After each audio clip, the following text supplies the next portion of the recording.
Querido Deus e Pai, nós estamos aqui nesse domingo pela manhã, Deus, primeiro dia da semana,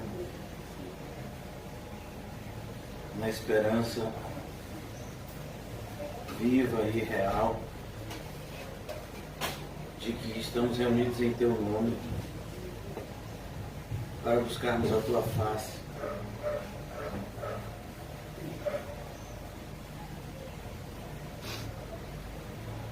Fundamentado, Senhor, na Tua Santa Palavra, que nos assegura que todos aqueles que Te buscarem encontrarão.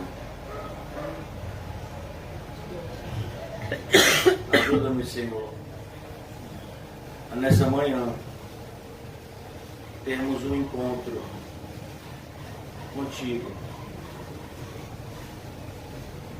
Livra-nos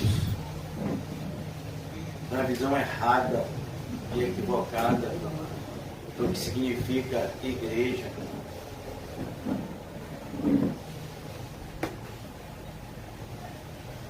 E que seja nos dado de maneira cada vez mais profunda a visão correta do que é fazer parte do Teu corpo.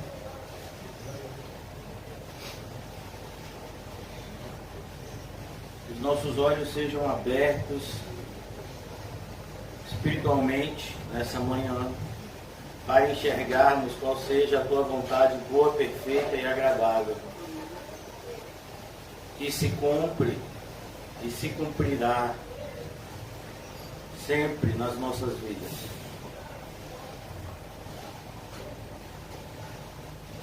Oramos pelos nossos irmãos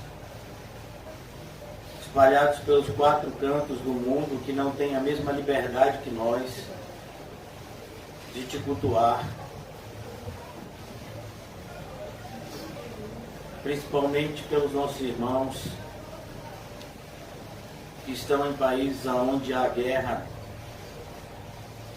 onde há oposição aberta contra o Teu Evangelho.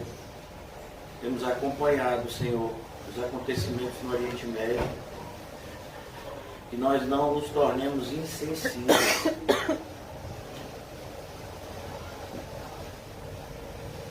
ao que acontece com o Teu povo.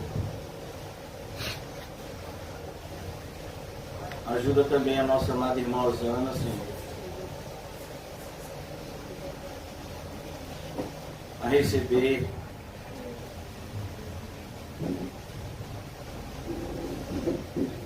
de forma especial o Teu cuidado, Senhor, nessa manhã. Ela que fisicamente não está conosco, mas espiritualmente sempre fez parte dessa congregação que o Senhor plantou.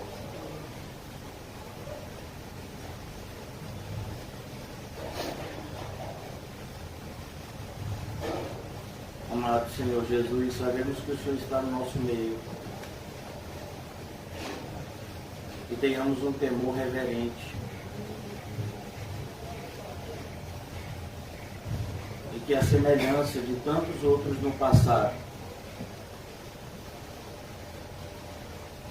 que receberam o Teu toque transformador e salvador, também possamos recebê-lo nessa manhã. O Senhor sabe quais são cada uma das nossas necessidades. Como bom pastor que o Senhor é, apacenta-nos, Senhor, para a Tua glória. Em nome de Jesus, amém e graças a Deus. Amém, irmãos? Vamos abrir o Evangelho de Lucas, capítulo 6.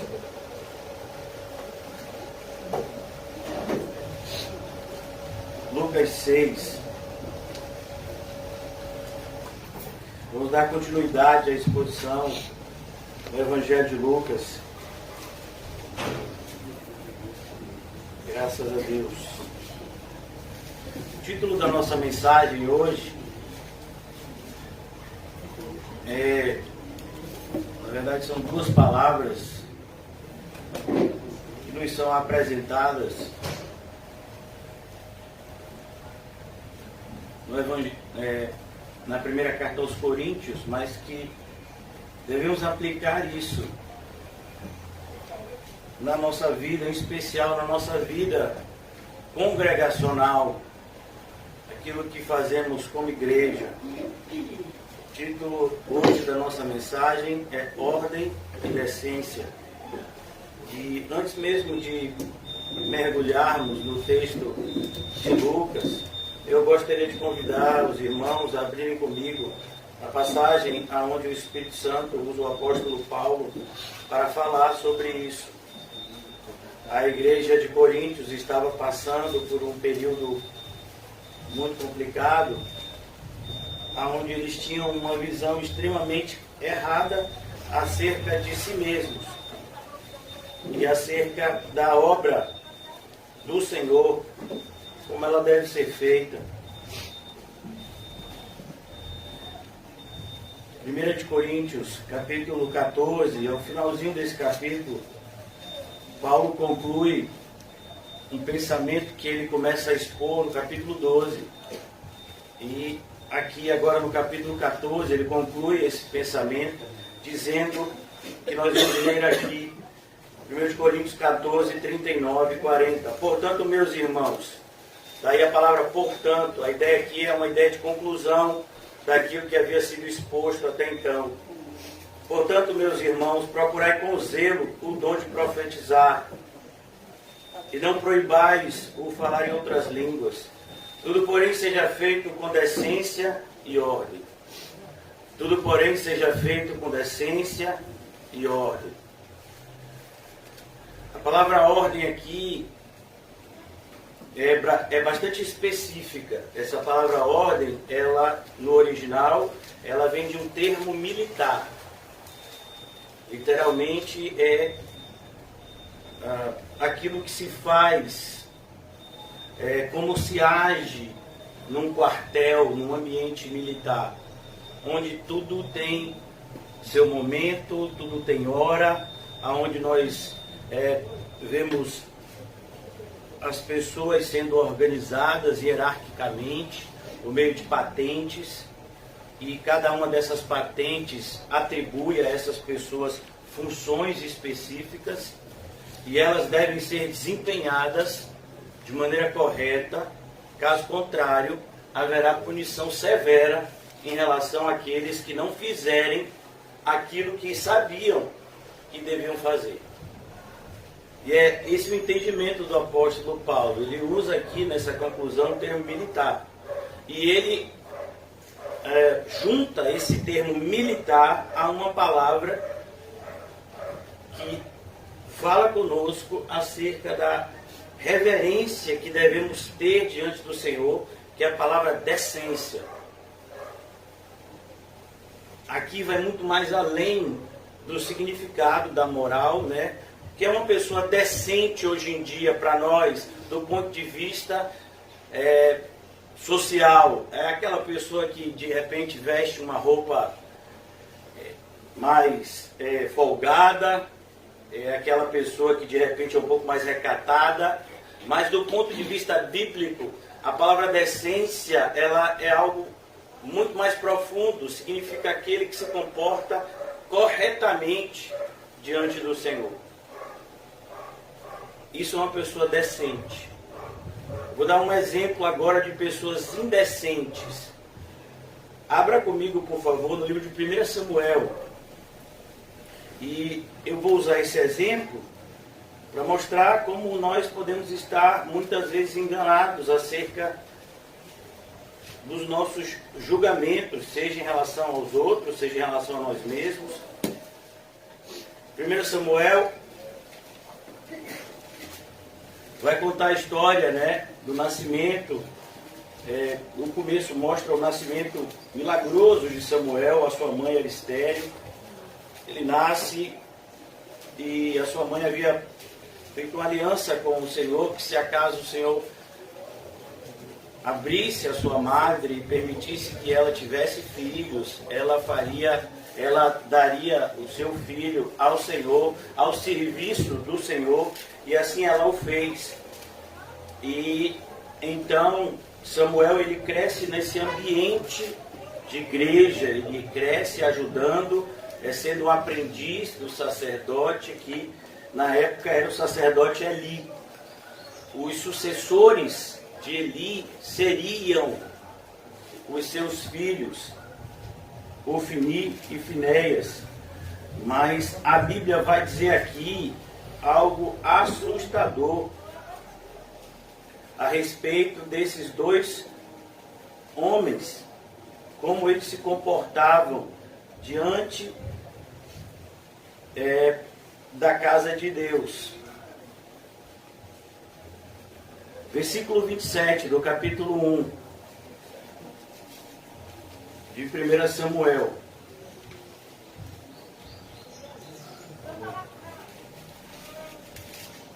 Veio um homem de Deus a Eli e lhe disse: assim diz o Senhor, não me manifestei na verdade à casa de seu pai, estando os israelitas ainda no Egito, na casa de Faraó.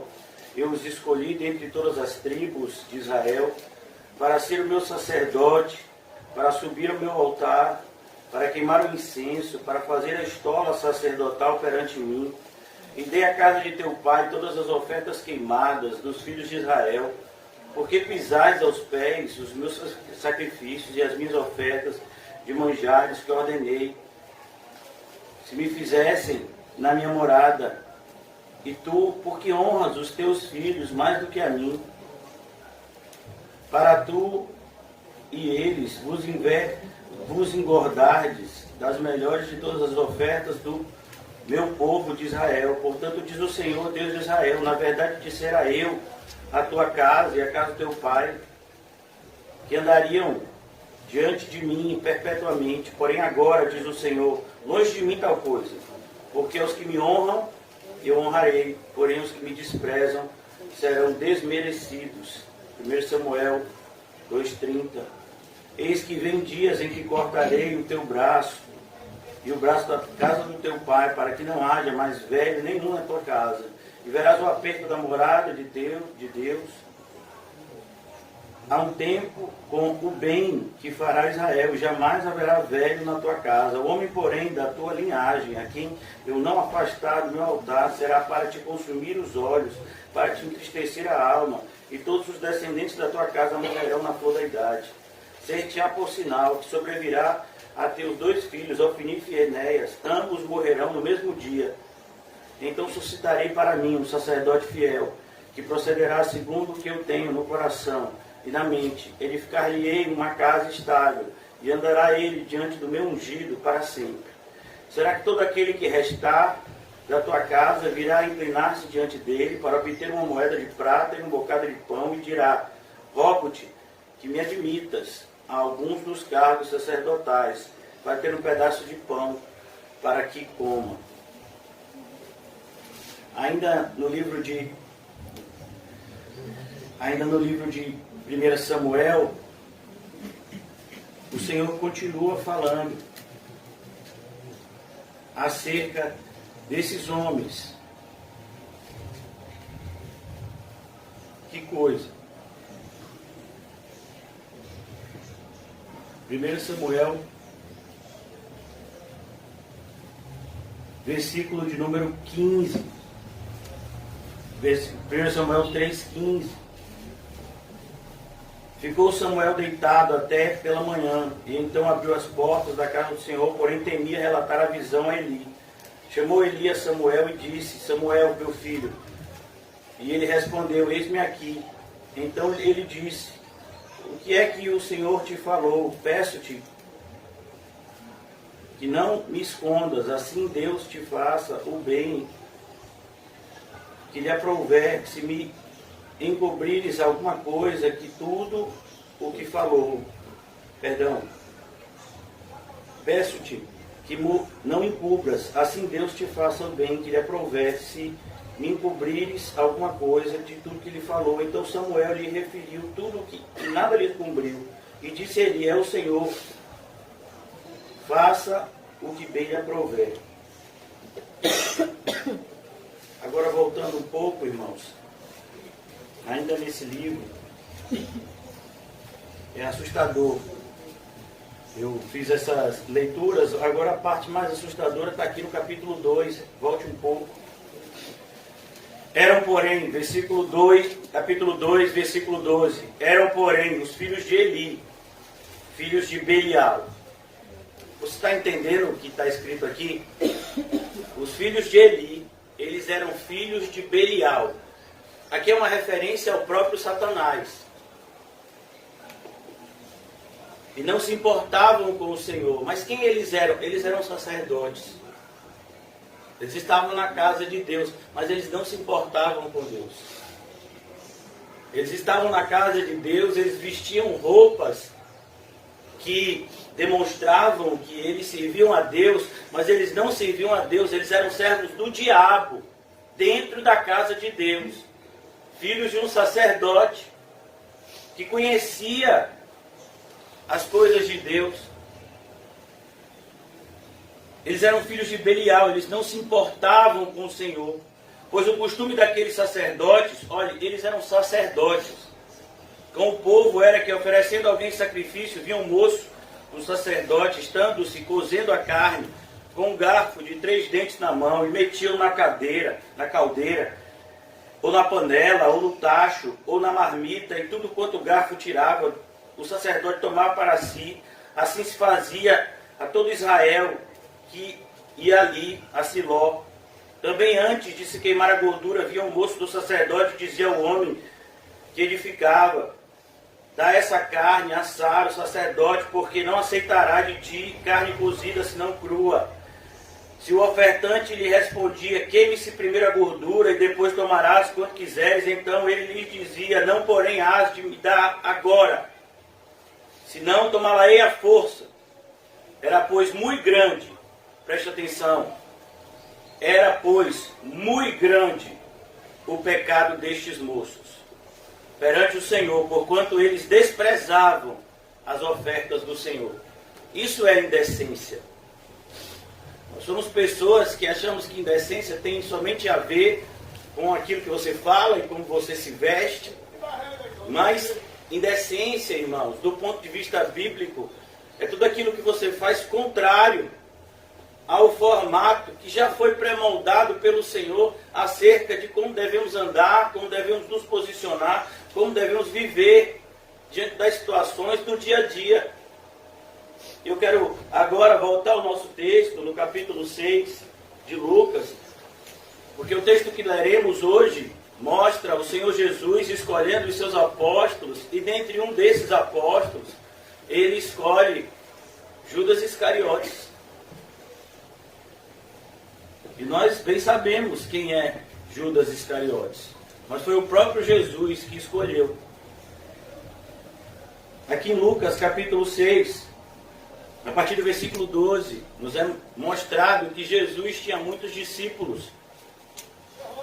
E ele agora vai escolher esses discípulos e vai dar a eles uma função especial. Perceba, ordem e decência. Eram todos discípulos. Mas a 12 deles o Senhor dá uma função especial. Não significa que eles eram melhores, de forma alguma. Significa sim que a responsabilidade deles era maior.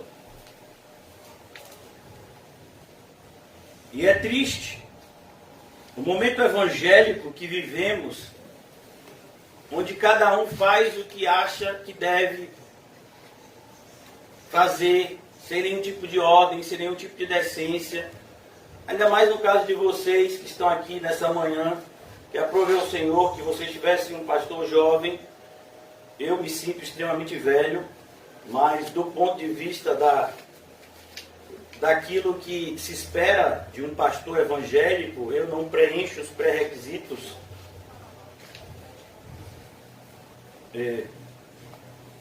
do estereótipo do pastor evangélico. E muitas pessoas, por conta disso, desonram ao Senhor, não seguindo os ritos e aquilo que o Senhor organizou para a sua casa.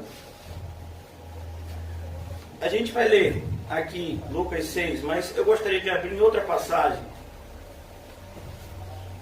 para mostrar o perigo que todos nós corremos aqui.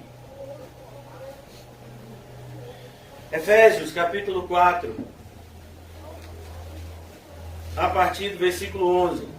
Ele mesmo, e o ele aqui nessa frase é o próprio Jesus. Se você quiser em casa, você pode ler o capítulo 4 todo, vai trazer grande edificação para a sua alma.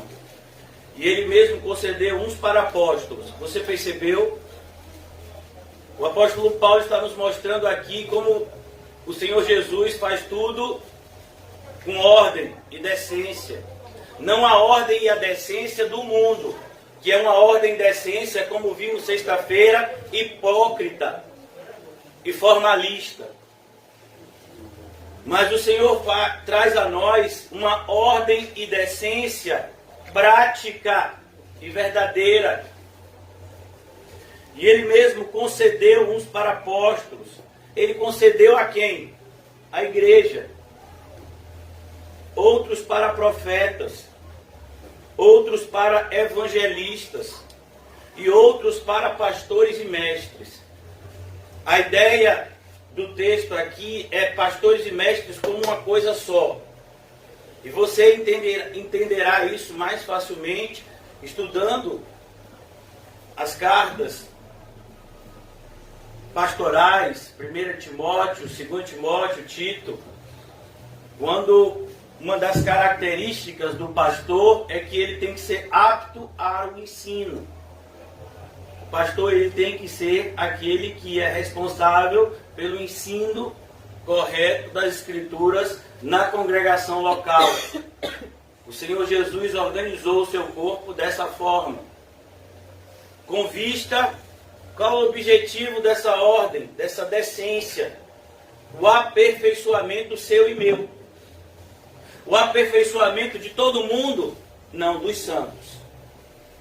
O aperfeiçoamento dos santos. Tem gente na igreja que não é santo, não foi separado por Deus ainda e nem quer ser santificado, não quer viver uma vida de acordo com as normas divinas.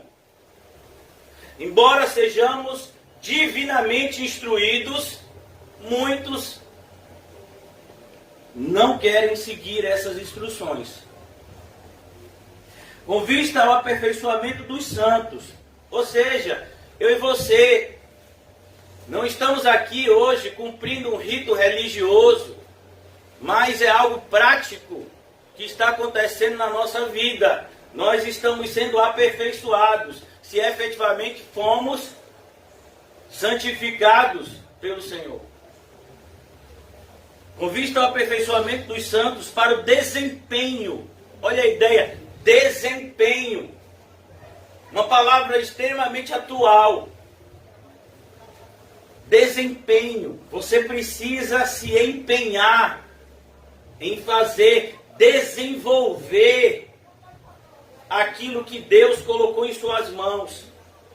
Então o propósito é aperfeiçoar os santos para que eles façam um serviço cada vez mais eficaz, correto, fiel, para a edificação, e aqui um termo da construção civil, a edificação, a construção. O que o texto sagrado quer nos mostrar é que a igreja é como um grande edifício. O fundamento desse edifício é o Senhor Jesus.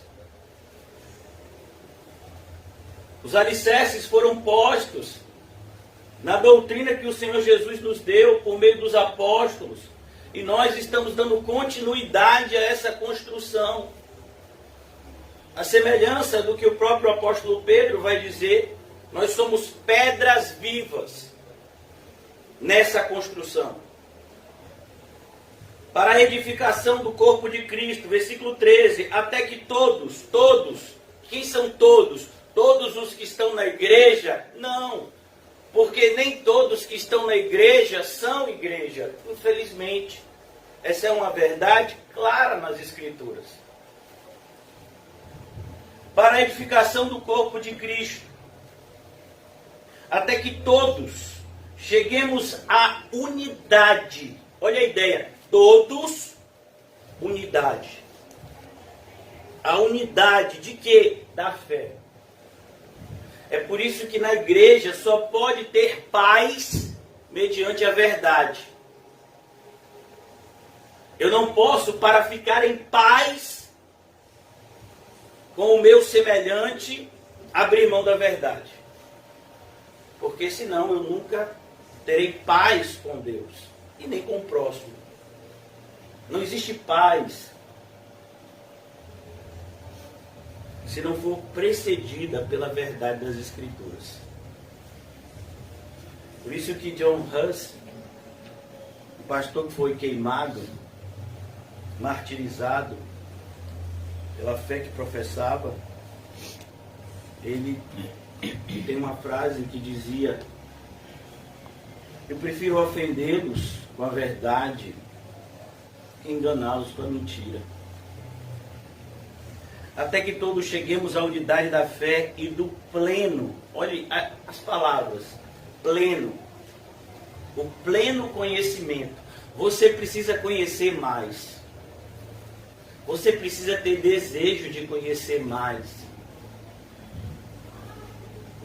Pleno conhecimento do Filho de Deus. Ó, e a ideia de conhecimento aqui é um conhecimento que me faz cada vez mais íntimo de Jesus. Não é um conhecimento religioso ou mesmo teológico, mas é um conhecimento prático que faz com que eu e Jesus nos tornemos cada vez mais próximos um do outro, a ponto de Jesus morar em mim. A perfeita varonilidade, olha que coisa, a perfeita varonilidade, a palavra varonilidade aqui significa maturidade. Irmãos, como é preciso que nós, como cristãos, tenhamos maturidade espiritual. Maturidade espiritual não tem nada a ver com idade ou com o tempo de igreja, mas tem a ver com o fato de você ter uma experiência com Cristo tão sincera, que você agora está apto a passar pelas situações da vida de maneira correta e ensinando aos outros a passarem também de maneira correta. Porque para que alguém que está alguém novo convertido, que entra na igreja, ele precisa de um grupo de pessoas maduras que os ensinem, para que eles também possam amadurecer. A perfeita varonilidade, a medida da estatura da plenitude de Cristo. O que o texto quer nos mostrar existe um referencial. Um cristão maduro não é aquilo que o mundo diz que é maduro ou que é cristão. Não, um cristão maduro é aquele que preenche os pré-requisitos que o próprio Deus, por meio de Cristo, estipulou. Teólogos do passado, teólogos liberais. O que é um teólogo liberal? É alguém que acredita que sabe mais do que Deus. E ele julga a palavra de Deus segundo o entendimento do homem. Um desses teólogos, ele disse certa feita que Jesus Cristo não estava sendo cristão em determinados comportamentos. Você já imaginou? Que coisa, né? Que coisa contraditória. Porque A própria palavra cristão deriva de Cristo. A palavra cristão significa aquele que é parecido com Cristo. Mas para nós essa palavra se tornou algo tão religioso que é possível a gente olhar para Cristo e dizer: ah, ele não está sendo cristão. Bom dia, pequenininho. Como determinado bispo disse, determinado bispo de uma denominação moderna disse: ah, quando eu me encontrar com Jesus eu vou repreendê-lo pelo milagre da transformação de água e vinho. Como assim? Como assim você vai repreender Jesus? Tem algum comportamento de Jesus que não é correto? Jesus fez alguma coisa que não foi ordenado e decente? Porque nós temos, mais incrível que pareça, nós temos um conceito pré-moldado de religiosidade que está dentro da gente. E que para a gente ter a verdadeira espiritualidade, na maioria das vezes a gente vai ter que destruir conceitos. Um pastor do passado, ele disse que antes de existir construção espiritual, precisa ter destruição. É como se eu e você fôssemos uma casa em ruínas. E antes que a gente edifique uma nova casa, a gente precisa destruir as ruínas da antiga. Tirar todo o lixo, para que a construção agora sim aconteça da maneira correta. Um dos papéis mais difíceis dos pregadores verdadeiros da atualidade é desconstruir o conceito errado que as pessoas têm acerca do Evangelho. Agora não mais sejamos como meninos, versículo 14, agitados de um lado para o outro, levados ao redor por todo o vento de doutrina, pela artimanha dos homens, pela astúcia com que induzem ao erro. Olhe, você precisa lutar para defender a sua fé, a fé que foi dada a você, porque existem pessoas que estão querendo te levar para um caminho errado. E essas pessoas, elas são astutas. Elas possuem artimanhas. Olha que palavra, artimanha. A ideia de artimanha aqui é muito parecido com a palavra cilada. Você prepara uma emboscada para que aquela pessoa caia e seja morta. Versículo 15, mas seguindo a verdade em amor, cresçamos em tudo naquele que é o cabeça, Cristo, de quem todo o corpo, bem ajustado e consolidado pelo auxílio de toda junta, segundo a justa cooperação de cada parte. Olhe, a justa cooperação, ordem e decência. Vocês estão percebendo? A palavra ordem, sabe, essa expressão ordem e decência, permeando tudo que está sendo dito aqui, em relação à igreja.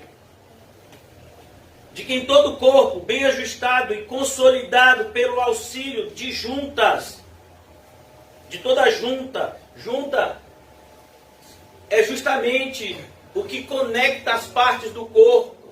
Por exemplo, o cotovelo, ele conecta essa parte do antebraço, a outra parte do braço, os joelhos, a coluna, o pescoço conecta a cabeça ao tronco. Isso é junta. E ela tem que estar bem ajustada. Segundo a justa cooperação de cada parte, efetua o seu próprio aumento para a edificação de si mesmo em amor. O apóstolo Paulo acabou de dizer aqui para nós como acontece o crescimento espiritual da igreja de uma maneira que agrada a Deus. É assim. E agora voltando ao nosso texto, Lucas 6, versículo 12. Naqueles dias, que dias eram esses? Nós já vimos o que está acontecendo aqui. a oposição, a perseguição contra o Senhor Jesus, ela está aumentando. Então é nesses dias. O Senhor Jesus já havia tido um embate com os fariseus, como nós vamos ver, em relação aos discípulos debulharem no sábado. Depois Jesus curou um homem de mão ressequida no sábado, tudo isso gerando confronto com os fariseus. Jesus já tinha sido rejeitado, Lucas 4, em sua própria cidade, já tinham tentado matá-lo, lançando de cima do monte. Então, à medida que a mensagem de Cristo se espalhava, à medida que o nome de Cristo crescia no território de Israel, crescia também a oposição. É assim que você tem que entender.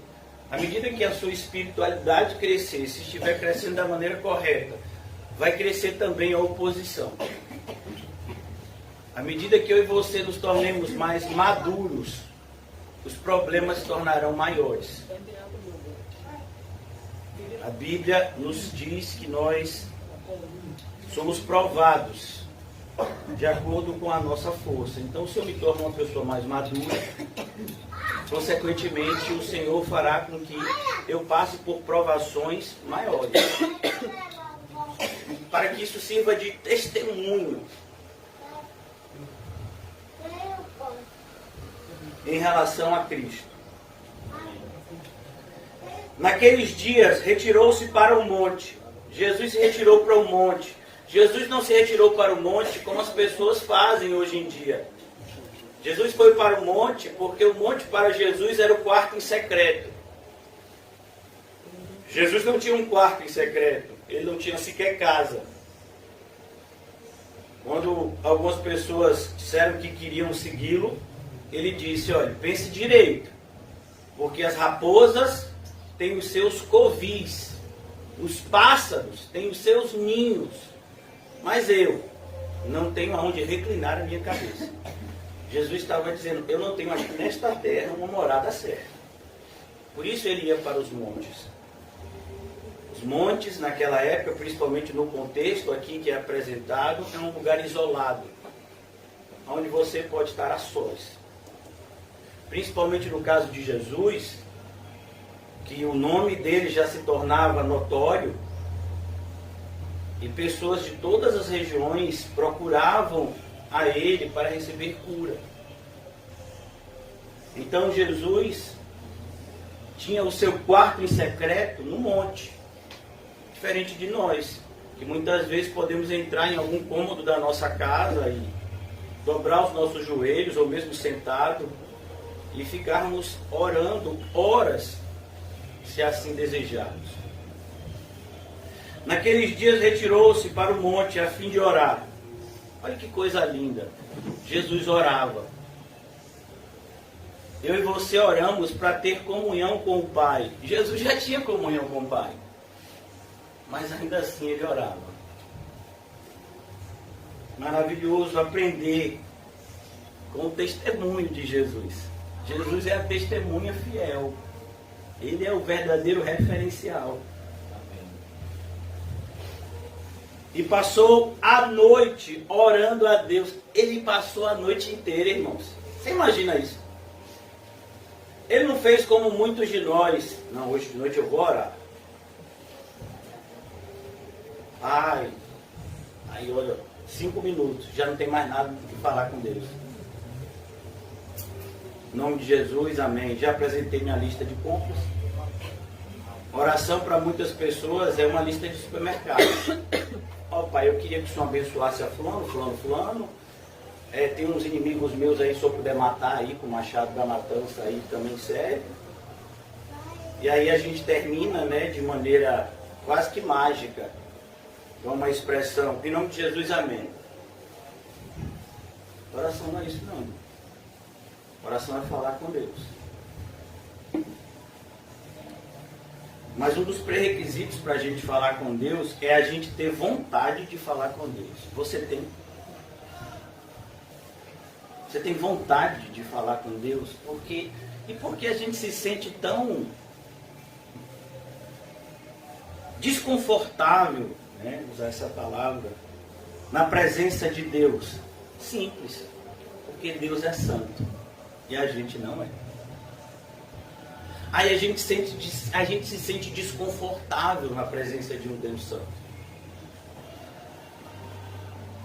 Já numa falsa religião, pessoas são capazes, como no hinduísmo, no budismo e outras religiões orientais, pessoas são capazes de ficar dias em meditação. Por que elas ficam tanto tempo assim? A gente não consegue estar 5 minutos, 10 minutos orando. Porque elas não estão na presença de um Deus santo. Elas estão na presença de uma entidade que elas mesmas criaram na sua mente. Que nada mais é do que um engano diabólico. Então não há o que se comparar. Mas é preciso conhecer o Evangelho, porque aí a gente se achega na presença de Deus, como está escrito na carta aos Hebreus, com ousadia. Mas não é uma ousadia irreverente e desordenada. É uma ousadia que o próprio Deus nos permite. A ideia de ousadia na expressão lá em Hebreus significa uma plena confiança. A gente se achega ao trono da graça. Lá em Hebreus essa expressão significa a sala que Deus está. Deus não está em sala nenhuma, porque Deus é Espírito. Mas isso é uma maneira de explicar Deus para seres como nós, tão limitados. Então é uma expressão chamada de antropomorfismo.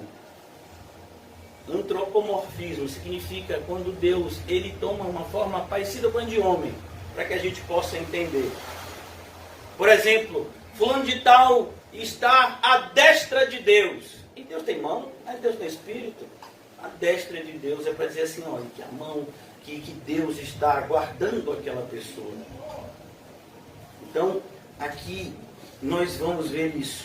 A necessidade que a gente tem de ter um conhecimento, irmãos, correto acerca de Deus, de nós, para que possamos entrar na presença dEle sem medo. E permanecer nessa presença que só tem a nos abençoar. Jesus, ele se aproximava desse jeito, e ele passou a noite toda orando. Para Jesus esse era o melhor lugar, perto do Pai. E quando amanheceu, olha que coisa, e quando amanheceu, a ideia aqui, irmãos, é os primeiros raios de sol. Eu tenho certeza que muitos de vocês acordaram de madrugada para orar pelo pastor e pelo culto. Sim ou não? Não entendi.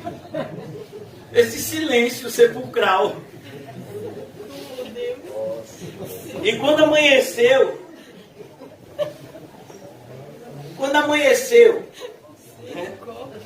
chamou assim os seus discípulos.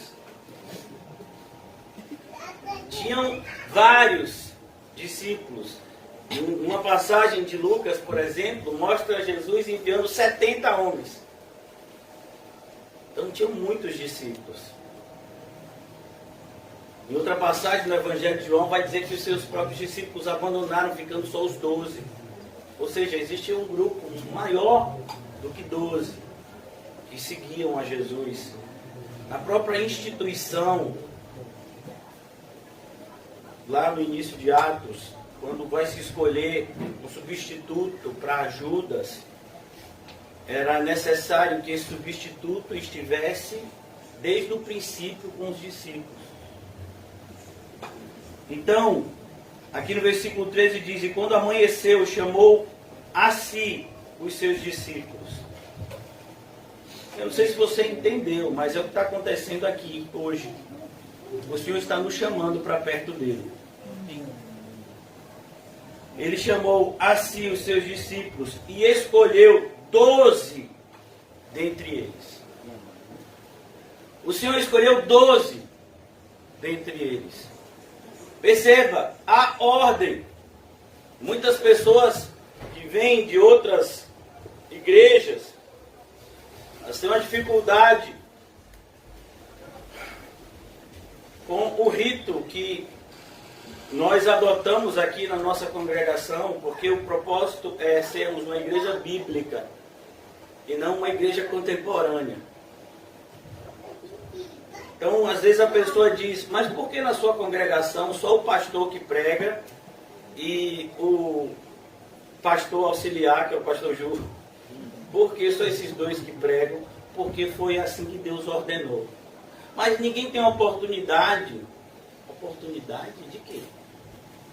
Sim, a oportunidade de falar em público. E Deus te deu essa ordem? Você tem chamado pastoral? Porque é esses que devem ensinar.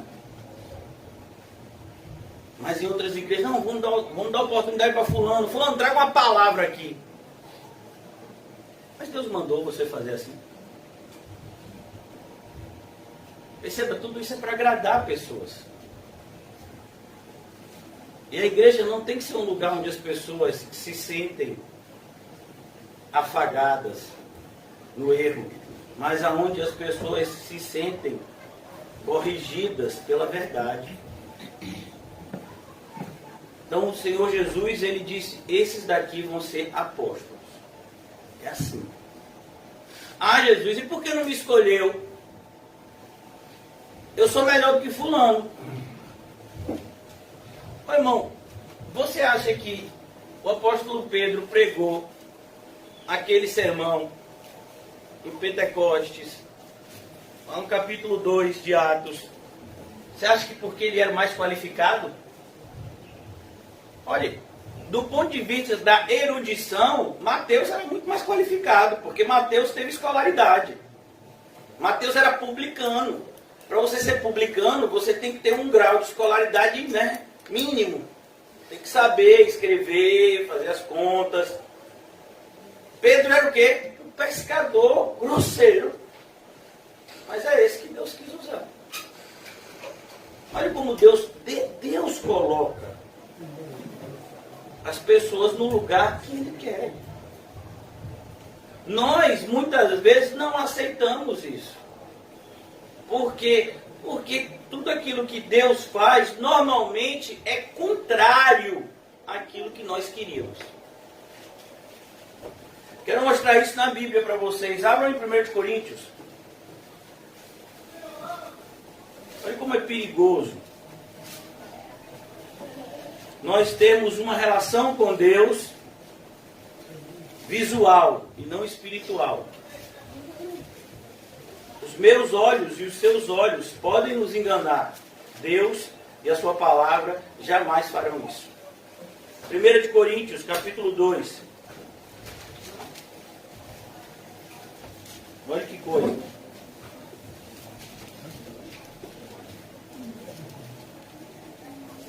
A partir do versículo 4. A minha palavra e a minha pregação não consistiram em linguagem persuasiva de sabedoria.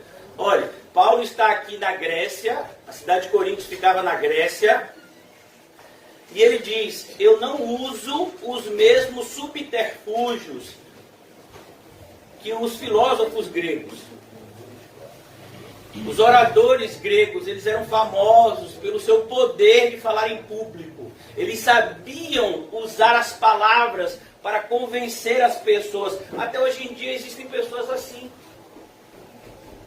Normalmente eles se tornam palestrantes motivacionais e ganham muito dinheiro. Aqui no Brasil a gente tem dois exemplos.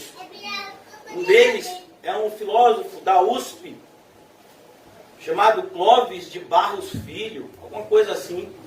Ele ganha muito dinheiro fazendo, apresentações, palestras motivacionais em empresas, em eventos.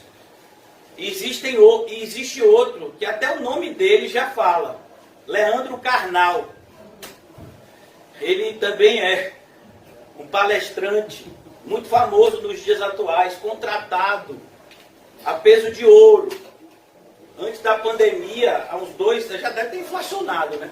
Mas uma palestra desse homem chegava a custar de 50 mil para cima, para ele falar 1 hora em um evento. Por quê? Porque eles têm palavras persuasivas.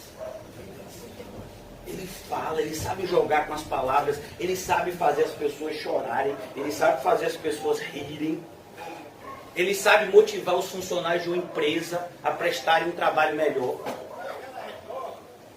Nós temos as mesmas coisas que o apóstolo Paulo, só que a gente conhece tão pouco a Bíblia que a gente acha que não, a Bíblia aquelas coisas aconteciam naquele tempo, hoje em dia não acontece não, acontece igual. E aí Paulo diz, eu não sou igual a esses filósofos que vocês estão acostumados aí não. Agora você sabia que a maioria dos pastores tem como referencial esses homens? Olha que loucura. Muitos pastores, eles querem aprender a falar em público. Tem pastores que chegam a fazer curso de teatro, curso de oratória, para aprender a falar em público. Paulo disse, eu nunca fiz isso não. E nem é correto. A minha palavra não consistiram, a minha palavra e a minha pregação não consistiram em linguagem persuasiva de sabedoria, mas em demonstração do Espírito de poder. Isso é que, qual é a demonstração do Espírito de poder? É fazer cair fogo do céu aqui? Não. É pregar a verdade de tal maneira que você saiba que aquele homem que está falando na frente, ele não fala de si mesmo. Ele fala da parte de Deus. Dá um exemplo. Quando Pedro faz a sua defesa diante do Sinédrio, eles ficam assustados. Ele diz, rapaz, de fato, esses homens aí, eles andaram com Jesus. Foi porque Pedro falava palavras bonitas, persuasivas, não. Era pelo Espírito. As palavras que saíam da boca de Pedro vinham do Espírito. Eles vinham, essas palavras vinham do alto, elas não vinham daqui de baixo. Isso é poder. O homem mais poderoso, nascido de mulher, quem foi? João Batista. Não fez um milagre.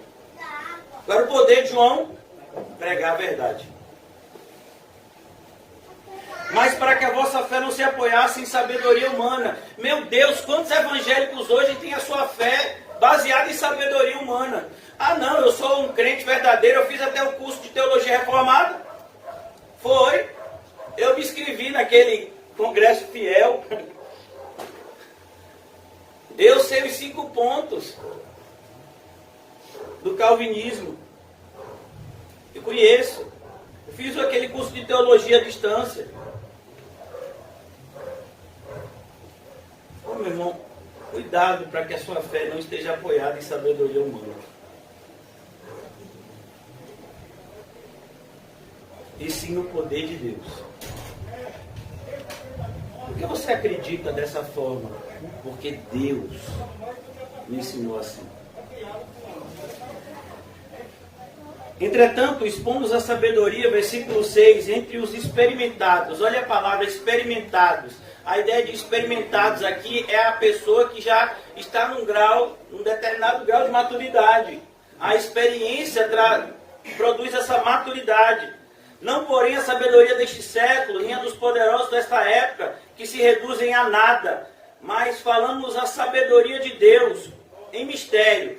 Olha que coisa. Por que a sabedoria de Deus é em mistério? Porque a sabedoria de Deus não é algo que você consegue por meio de esforço humano, mas é a graça.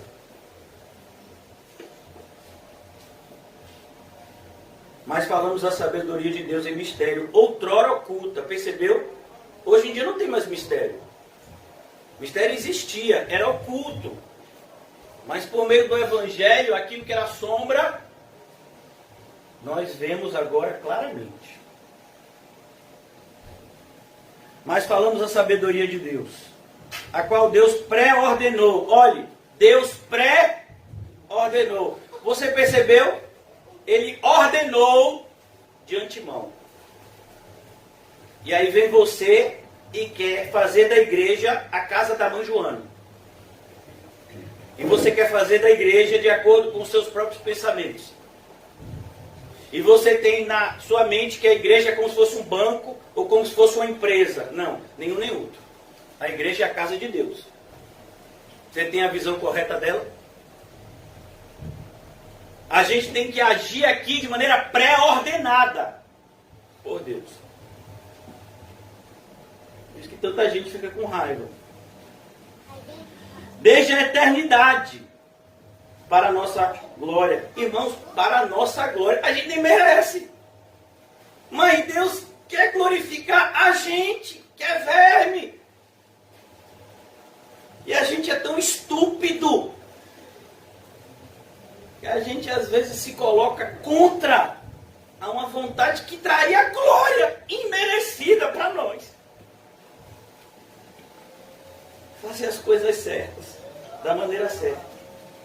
Sabedoria essa que nenhum dos poderosos deste século conheceu, porque se tivesse conhecido jamais teriam crucificado o Senhor da glória, mas está escrito: nem olhos viram, nem ouvidos ouviram, nem jamais penetrou ao coração do homem o que Deus tem preparado para aqueles que Ele ama. O que é que Deus tem preparado para aqueles que Ele ama?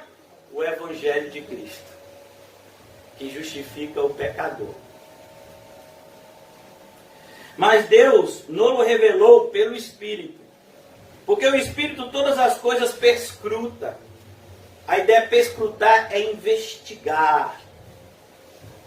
Até mesmo as profundezas de Deus. Não é a ideia de que o Espírito de Deus precisa investigar Deus. Não, Deus e o Espírito de Deus são as coisas, são um ser só. Porque qual dos homens sabe das coisas dos homens, senão o próprio Espírito do homem que está nele?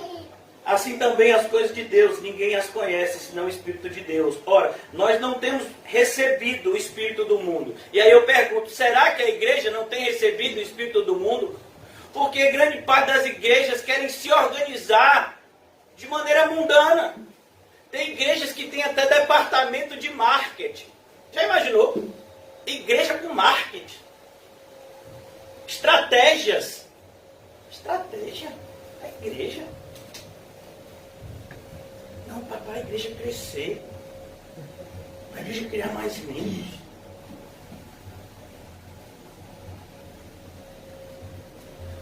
Ora, nós não temos recebido o Espírito do mundo, e sim o Espírito que vem de Deus, para que o conheçamos, e que por Deus nos foi dado gratuitamente. Hoje em dia, se você quiser um conhecimento teológico, você vai ter que pagar, e pagar caro. O que você tem aprendido aqui na nossa congregação, dia a dia, e você muitas vezes não valoriza. Por quê? Porque não é cobrado. Se fosse cobrado, você valorizava. Um pastor de São Paulo, que nem tinha essa fama toda na época, veio para Salvador. Eu não vou dizer que é o pastor Paulo Júnior.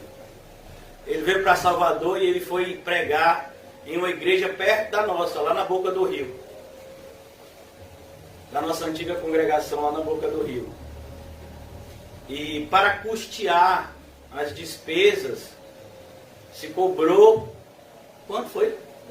R$10 por pessoa, para assistir um culto. Você já pensou isso? Que absurdo. Mas ninguém falou nada, não teve nada. Normal, isso mesmo. A pessoa está vindo de lá, tem que pagar os custos, tem nada demais. Como assim? Eu vou dizer uma coisa para você. Eu preferia muito mais assistir a pregação de Pedro em Pentecostes. E foi de graça. Assisti a pregação de Paulo no Areópago. E foi de graça. Aí vem umas pessoas dessas que não têm nenhuma intimidade com Cristo, porque se tivesse não faziam o que fazem. E começam a cobrar, em nome de Jesus. Esse mesmo pastor, ele gostou da ideia, porque esse pastor Paulo Júnior, ele trouxe uns pastores dos Estados Unidos e cobrou a pregação que foi feita a congregação dele lá em São Paulo. E olha que coisa interessante. O título... Olha como Deus envergonha, né, essas pessoas perversas. O título dessa... Eles chamam de... Não é seminário, não, é conferência. Era Nuvem Sem Água. Eles estavam falando deles mesmos. E nem sabiam. Imagine. Uma igreja que tem o propósito de pregar toda a criatura, fechando a porta e dizendo, só vai entrar quem pagar X real para assistir aqui a pregação. Mas a gente acha isso o quê? Natural. A gente acha natural cantores evangélicos fazerem shows iguais os do mundo e cobrarem, às vezes, até mais caro. A gente acha natural os cantores evangélicos famosos fazerem contratos milionários com gravadoras para venderem os louvores. A gente acha natural, não acha? Ah, é assim mesmo. É assim não. O nome não é assim que a Bíblia ordenou. Versículo 13. Disto falamos, não em palavras ensinadas pela sabedoria humana. Meu Deus, esse Paulo, ele não sabe pregar direito. Você percebeu como ele é repetitivo? Ele já tinha dito que não usava a sabedoria humana. Aí ele vem aqui no mesmo capítulo e repete. Não, irmãos. Quem está usando Paulo aqui é o Espírito Santo. E por que ele repete? Porque eu e você, nós somos tão carnais que se Deus não insistir em falar a mesma verdade várias vezes, a gente não aprende. Na maioria das vezes, a gente tem que ouvir algo 300 vezes para começar a entender. É assim, é? Mas você já viu isso tantas vezes. Mas ainda não tinha pegado o fio da meada. Eu ainda estava boiando na linguagem, né, que o mundo entende. Disto também falamos, não em palavras ensinadas pela sabedoria humana, mas ensinadas pelo Espírito, conferindo coisas espirituais com espirituais. Você só pode comparar as coisas espirituais com as espirituais. Ora, o homem natural não aceita as coisas do Espírito de Deus.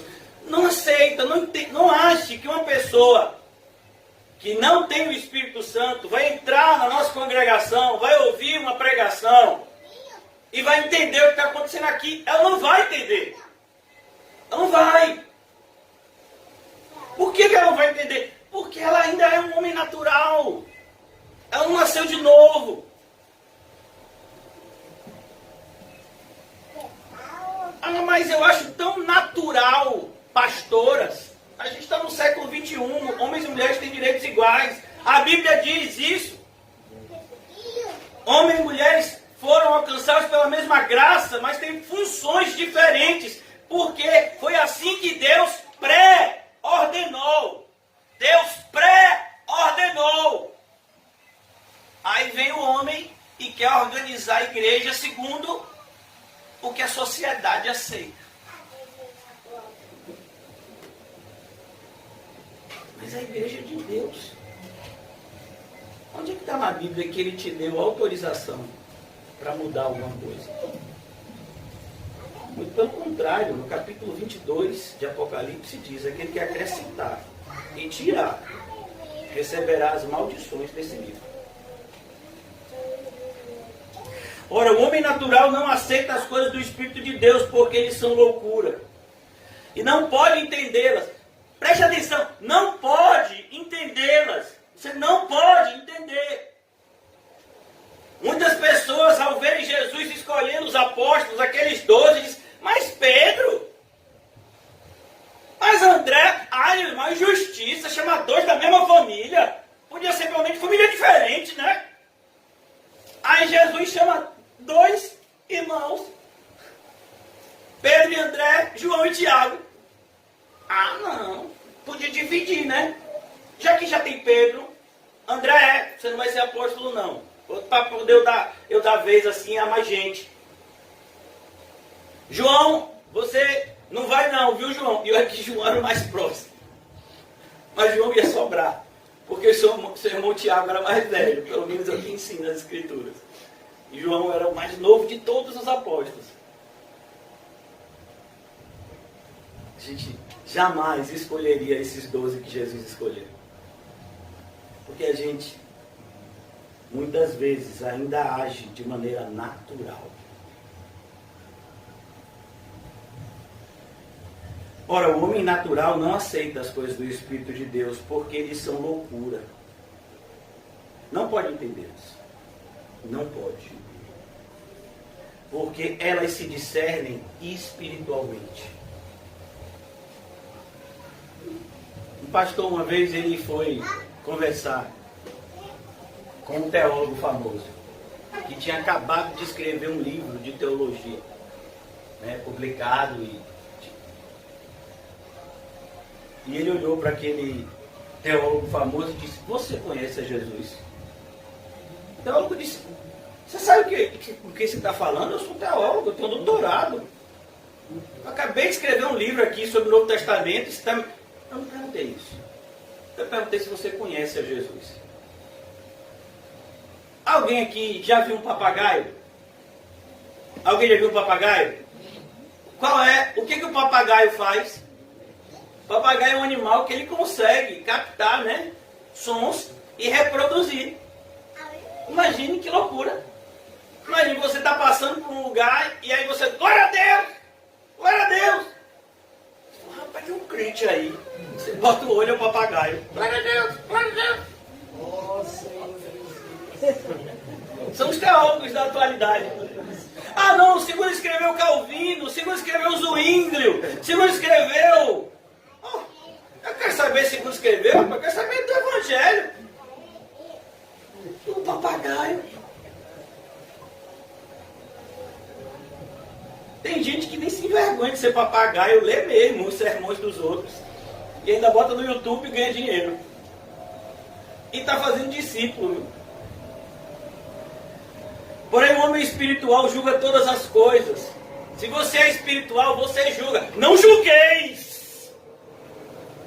Não, irmão, você não tem que julgar segundo a sua conveniência, nem segundo a sua concepção de justiça. Você tem que julgar todas as coisas segundo o reto juízo, segundo a palavra de Deus. Eu tenho que saber, e a ideia de julgar aqui é a ideia de saber a diferença entre o certo e o errado. Se eu não souber a diferença entre o certo e o errado, como é que eu vou poder fazer o que é certo e me afastar do que é errado?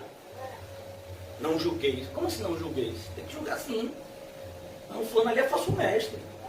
Não, fulano ali não está andando certo não. Não, fulano ali não está sendo crente não. Porém, o homem espiritual julga todas as coisas, mas ele mesmo não é julgado por ninguém. Ó. Paulo, por que você está fazendo isso, Paulo? Quem me justifica é Cristo.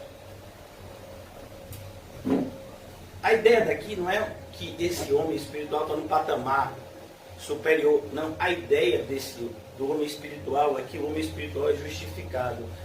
Esse texto aqui está intimamente ligado com Romanos capítulo 8. Quem intentará acusação contra os eleitos de Deus? É Deus que justifica. É isso, esse é o homem espiritual. Ele é justificado por Deus em suas ações. Ele age segundo a vontade de Deus. Pois quem conheceu a mente do Senhor para que possa instruir? Nós, porém, temos a mente... Será que temos? Porque é por isso que a gente não vai entender a escolha de Judas. Porque a gente, na maioria das vezes, não tem a mente de Cristo. E se a gente tivesse lá, a gente não tem acesso, quem eram os demais? A gente sabe pelo menos que tinham 2 que estavam aqui, provavelmente nesse grupo. Quem são esses 2? Para eu não errar o nome deles, eu vou aqui na Bíblia. Onde que está? Em Atos, meu filho. Atos capítulo 1. Na escolha de Matias. Diz aqui, ó, naqueles dias, Atos 1,15. Eu vou passar um pouquinho mais. Versículo 21. Atos 1, 15 e 21. É necessário, pois, que dos homens que nos acompanharam todo o tempo que o Senhor Jesus andou entre nós, ó, estava já nessa época. Começando do batismo de João até o dia que dentre nós foi levado às alturas, um destes se torna testemunha conosco da sua ressurreição. Então propuseram 2 nomes, José, chamado Barsabás, cognominado Justo, e Matias. É aqui, esses 2 estavam lá na galera. Estavam no grupo. José, chamado de Barsabás, Justo, e Matias estavam lá. Ô Jesus, por que o Senhor não escolheu logo Matias? E esses cariotes que não prestam para nada, não sei para atrair o Senhor? Não é assim que a gente pensa? Esses 2 estavam aqui, nesse grupo. Mas talvez você nem soubesse disso se eu não tivesse lhe dito hoje. Mas Jesus vai lá escolher. Você sabia que o apóstolo Paulo, na segunda viagem missionária, ele não quis levar Marcos? Mas, durante algum tempo, o apóstolo Paulo teve como companheiro de jornada um homem chamado Demas, que não era crente. E Paulo chegou a escrever, dizendo que Demas era cooperador. Demas não era só crente, Demas estava no mesmo patamar que Lucas. E aparecia assim, Lucas e Demas, meus cooperadores. Aí depois o próprio Paulo tem que se retratar e dizer, olha, Demas não é crente não, ele ama o mundo. Pastor, mas Paulo não disse que Demas não era crente, disse sim, você que não prestou atenção. Em 1 João diz, aquele que ama o mundo, o amor do Pai não está nele. Se não está, é porque nunca esteve. Porque se o amor do Pai estivesse, permaneceria estando. Ô irmãos, como nós precisamos ler mais a Bíblia. Essa semana está só começando. E a gente vai ter que tomar tantas decisões. E o mundo chama essas decisões de ordinárias. Para muitas pessoas essas decisões são coisas simples. Mas são nessas coisas simples que o diabo entra e destrói a vida de uma pessoa.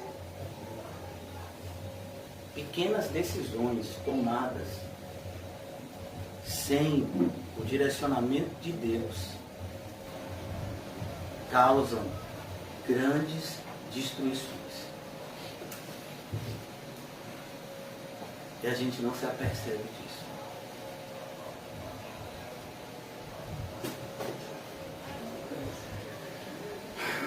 Voltando agora para Lucas 6. Quando amanheceu, chamou a si os seus discípulos. Perceba, eram os seus discípulos já. Pessoas que já haviam abandonado suas casas e seguiam Jesus. Ele escolheu 12 dentre eles, os quais deu também o nome de apóstolos. E essa palavra apóstolos, no original, significa um termo, trazendo agora para o nosso contexto de hoje, embaixadores. A palavra enviados, mas aqui o significado é um pouco mais profundo. Embaixadores, pessoas que tinham a autorização de representar a ele. E agora Lucas vai dizer nominalmente quem foram. Qual é o primeiro da lista? Simão. Simão, a quem acrescentou o nome de Pedro. E André, seu irmão. Ah, Jesus, vai chamar uma injustiça, chamar 2 da mesma família. Tiago e João. E a gente sabe também que eram irmãos. Filipe e Bartolomeu. Bartolomeu aqui, irmãos. Bartolomeu não é um nome. Pastor, aqui o nome dele, Bartolomeu. Não, Bartolomeu é como se fosse um sobrenome. Significa filho de Ptolomeu. É por isso que na tradição cristã esse Bartolomeu aqui é associado a Natanael, que aparece lá em João capítulo 1. Mateus e Tomé, Tiago, filho de Alfeu, e Simão. Olha, nomes comuns. Então tinham no mínimo 2 Tiagos. Tinham 2 Simões. Chamado Zelote. Rapaz, o negócio pegou agora. É chamado Zelote. Você sabe o que é um Zelote? Seria, irmãos, um sindicalista. Você já viu aquele pessoal que faz greve, que fica na porta da fábrica, querendo os direitos? Pois seria algo moderno em relação aos Zelotes. Os Zelotes eram um grupo de judeus que não aceitavam o domínio de Roma. E eles organizavam sistematicamente rebeliões contra Roma. Eram pessoas assim, insurgentes. E Jesus chamou um desses. A gente já sabe que Mateus era o quê? Um publicano. Está aqui também. Jesus, já não bastasse o senhor chamar esse Mateus para ser um discípulo. Agora vai chamar ele para ser apóstolo. Ah, acho absurdo. Na minha opinião, viu, Jesus? Ainda bem que Jesus não liga para a nossa opinião. Mateus e Tomé, Tiago, filho de Alfeu, e Simão, chamado Zelote, Judas, filho de Tiago, e Judas Iscariotes. Por isso, não fique com raiva do nome Judas. O nome Judas não tem problema. O problema é o Judas Iscariotes. Conta-se que certa feita, um pastor disse: e aí, minha irmã, uma senhora da igreja, já de determinada idade, e aí, minha irmã, tem lido a Bíblia? E ela disse: tem, pastor, eu leio sempre a Bíblia, só tem um livro da Bíblia que eu não leio. Qual, minha irmã? O de Judas, que eu não vou dar ousadia a esse sem vergonha que inventou Jesus. Aí o pastor disse: minha irmã, esse Judas que escreveu a Bíblia não é o Iscariotes, não. Esse Judas é irmão de Jesus. O nome Judas era um nome extremamente comum na época. Aí, você tem certeza, pastor?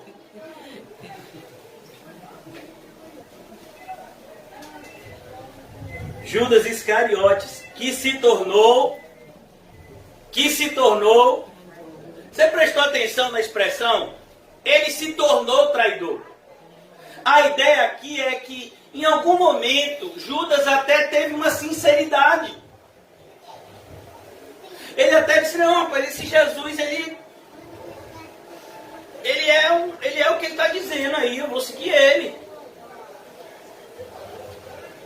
Mas ele se perdeu no caminho. Você sabia que você pode se tornar um traidor? Que eu posso.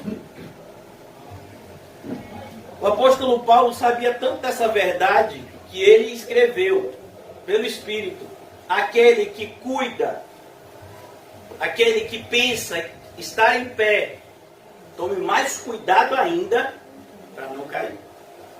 Quando ele escreveu aos Gálatas uma carta extremamente dura,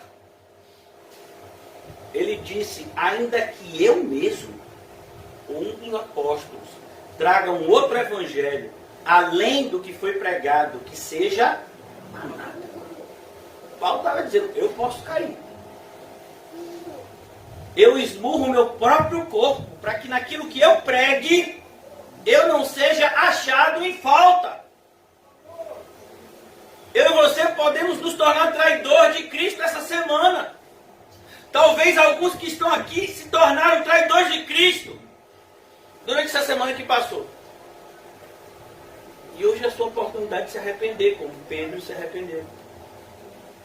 Não se esqueça, na noite em que Jesus foi traído, como está em 1 Coríntios 11, falando a respeito da ceia, não foi só Judas que traiu Jesus, Pedro também.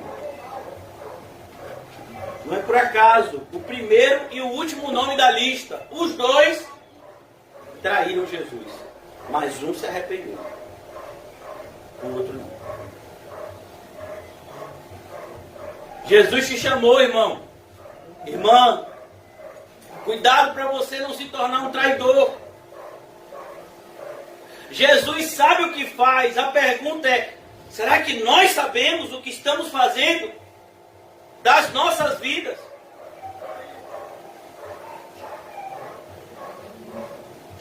Continuando. E descendo com eles, olha que coisa linda. Lucas, quando está escrevendo aqui o Evangelho, ele dá o nome desses apóstolos e ele continua escrevendo, porque a ideia é, a obra do Senhor é assim. Há anos atrás, Deus escolheu determinados homens para pregarem. Agora chegou a minha vez. E se Jesus não voltar, antes da minha morte, outros vão ocupar o lugar do púlpito. Não no púlpito associado somente à nossa congregação local, mas o púlpito associado à igreja de Cristo. O Senhor sempre teve os seus servos e sempre os terá. A ceifa é grande, os ceifeiros são poucos, mas o dono da seara sempre envia ceifeiros. Tem uma palavra, tem uma passagem, eu gostaria de chamar vocês até essa passagem. Eu já quero concluir, irmãos, não vou me prolongar muito. Mateus 22, a partir do versículo 1. De novo entrou Jesus a falar por parábolas, dizendo-lhe, o reino dos céus é semelhante a um rei que celebrou as bodas do seu filho. Então enviou os seus servos a chamar os convidados. O que é que nós estamos fazendo como igreja? Isso aqui que Jesus apresenta como parábola. A igreja é simbolizada aqui na vida desses servos que estão chamando pessoas para as bodas do rei, do filho do rei. Enviou ainda outros servos com esta ordem: dizei aos convidados, eis que já preparei o meu banquete, os meus bois cevados já foram abatidos e tudo está pronto, vinde para as bodas. Eles, porém, não se importaram e se foram, um para o seu campo, outro para o seu negócio, e outros, agarrando os servos, os maltrataram e mataram. É isso que acontece quando a gente prega o Evangelho. Muitas pessoas dizem, a gente tem mais o que fazer do que ficar frequentando a igreja. Eu tenho um campo para cuidar, eu tenho negócios. E tem pessoas que se tornam até violentas contra os verdadeiros servos. Jesus já mostrou aqui. Agarrando os servos, os maltrataram e mataram. O rei ficou irado. Cuidado com o que você faz contra um servo de Deus. Porque o Senhor desse servo fica irado. O rei ficou irado e, enviando as suas tropas, exterminou aqueles assassinos e lhes incendiou a cidade. Você já teve a visão de Deus dessa forma? Uma vez, equivocadamente, um pastor disse, olhe, o céu é o céu, porque Jesus está lá. E o inferno é o inferno porque Jesus não está lá. Mentira. Porque se isso fosse verdade, Deus Filho, Deus Pai, Deus Espírito Santo não seriam onipresentes. O que significa onipresença? Está em todos os lugares ao mesmo tempo, inclusive no inferno. Só que no céu, Deus está em amor, em graça. No inferno, Deus está em ira. Mas Ele está lá. Cuidado, irmãos, com as frases. Cuidado com as coisas que são ensinadas, ditas como se fossem de Deus e não tem qualquer tipo de associação com a sua palavra. O rei ficou irado, enviando as suas tropas, exterminou aqueles assassinos e lhes incendiou a cidade. Então disse aos seus servos, está pronta a festa, mas os convidados não eram dignos. E depois, para as encruzilhadas dos caminhos, e convidai para as bodas o quanto encontrardes. Jesus acaba de dizer aqui o que ele diria explicitamente adiante, no capítulo 28 de Mateus. Ide por todo mundo e pregai o meu evangelho a toda criatura. Quem é que ficava nas encruzilhadas? Ô irmãos, vocês já pararam uma sinaleira? Quem é que fica nas sinaleiras? Pessoas pedindo dinheiro, não é assim? É a mesma referência aqui. Saindo aqueles servos pelas estradas, reuniram todos os que se encontraram, maus e bons. Ó, a igreja é assim. A gente vai pregando o evangelho e tem gente que vem. Tem gente que vem porque quer Cristo e tem gente que vem porque quer outras coisas. Mas vem. E a sala do banquete ficou repleta de convidados. Entrando, porém, o rei, para ver os servos que estavam à mesa, notou ali um homem que não trazia veste nupcial. Percebeu o perigo de você estar na igreja e não querer ser santo? Talvez as pessoas da igreja nem notem, mas Deus nota. Se internamente você está se santificando ou não. Entrando, porém, o rei para ver os que estavam à mesa, notou ali um homem que não trazia veste nupcial. E perguntou-lhe: amigo, não é assim que Jesus chama Judas? Amigo, como entraste aqui sem as vestes nupciais? E ele emudeceu. Imagine, hipocrisia e formalista chegando na porta do céu. Sim, cadê as vestes? Aí precisava. Então ordenou o rei aos serventes: amarrai os pés e as mãos. Amarrai os pés e as mãos. E lançai-o para fora, nas trevas. Ali haverá choro e ranger de dentes. Aqui é uma prefiguração do que, irmãos? Do inferno.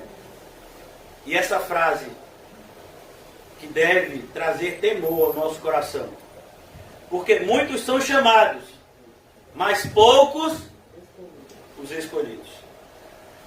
Aí eu quero perguntar a você, irmãos, que foi chamado. Você tem vivido como um escolhido de Deus?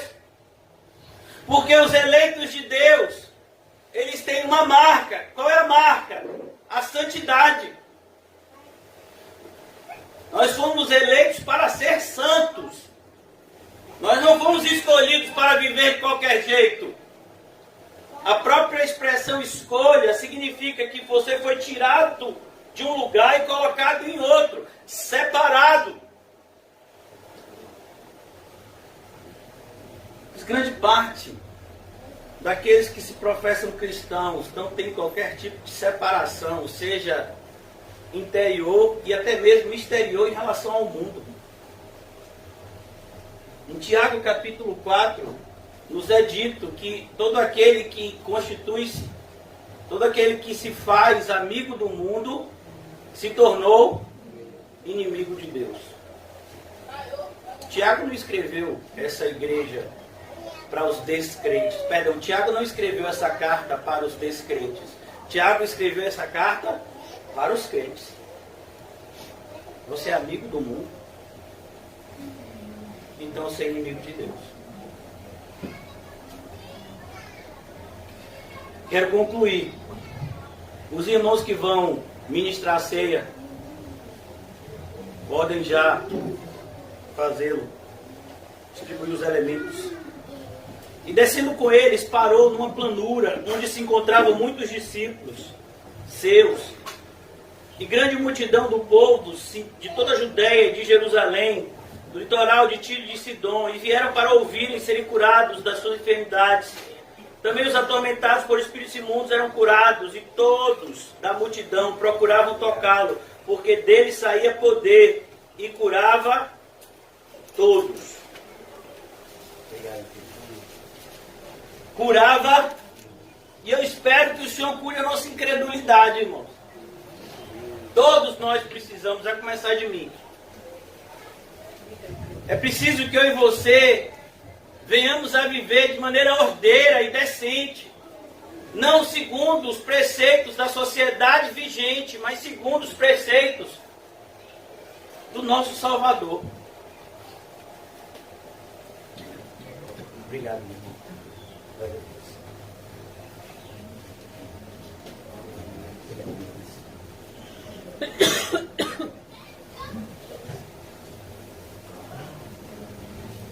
Amém?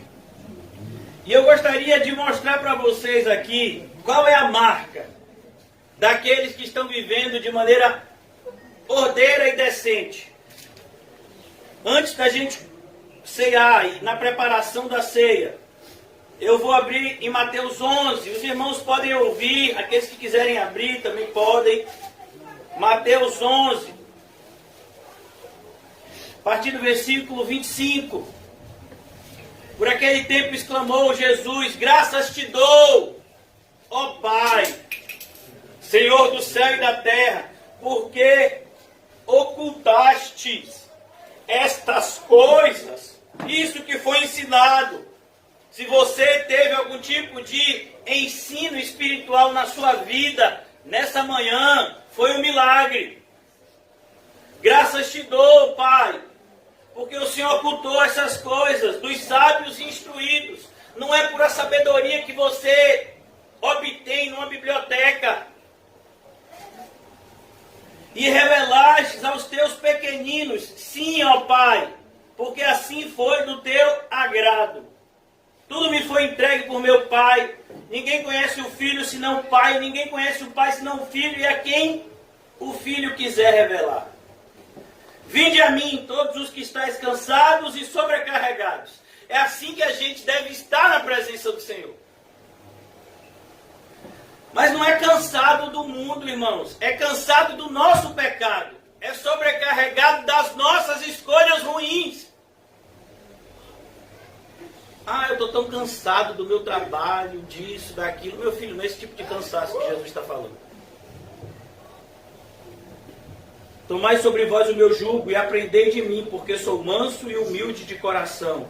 Acharei descanso para a vossa alma, porque o meu jugo é suave, o meu fardo é leve. E a marca que eu gostaria de dizer a vocês, que é imperativo que todos nós tenhamos, é essa daqui, que Jesus nos ensina: mansidão e humildade. Mansidão é a característica daquele... Aqui a palavra manso, ela seria o oposto da palavra rebelde. Manso é a característica daquele que é obediente. Você é obediente às ordens pré-ordenadas do Senhor? Ou você se levanta constantemente contra elas? Pô, a Bíblia diz que eu não posso me divorciar por qualquer motivo. Mas eu quero, não estou gostando mais da pessoa, vamos separar. Como assim? A Bíblia diz que não pode. Existe uma ordem, irmãos.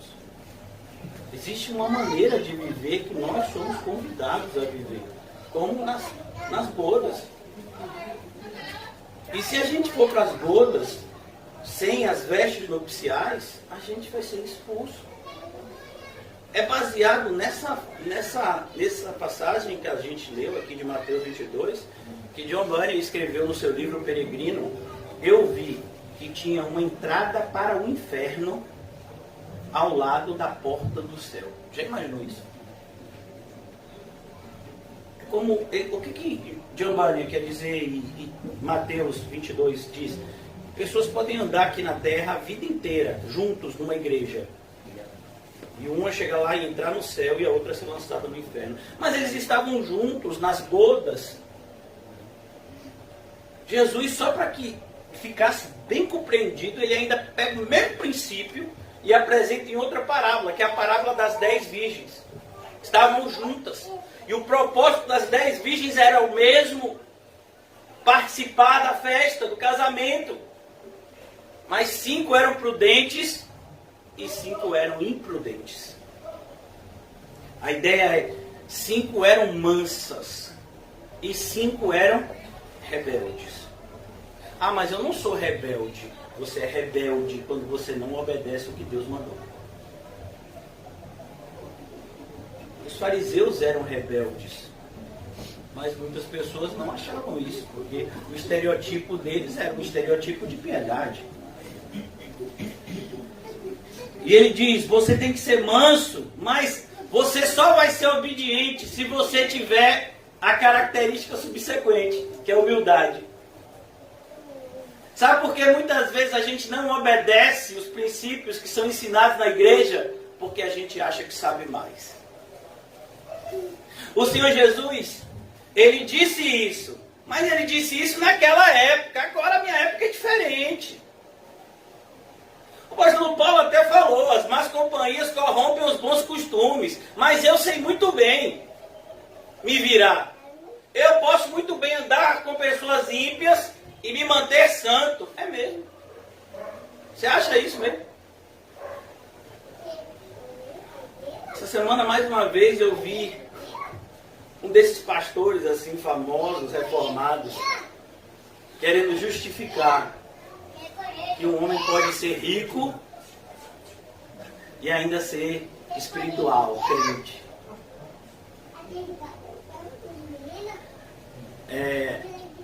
Esse pastor famoso, né? O nome dele é Hernandes Dias Lopes. Ele tem um programa de perguntas e respostas.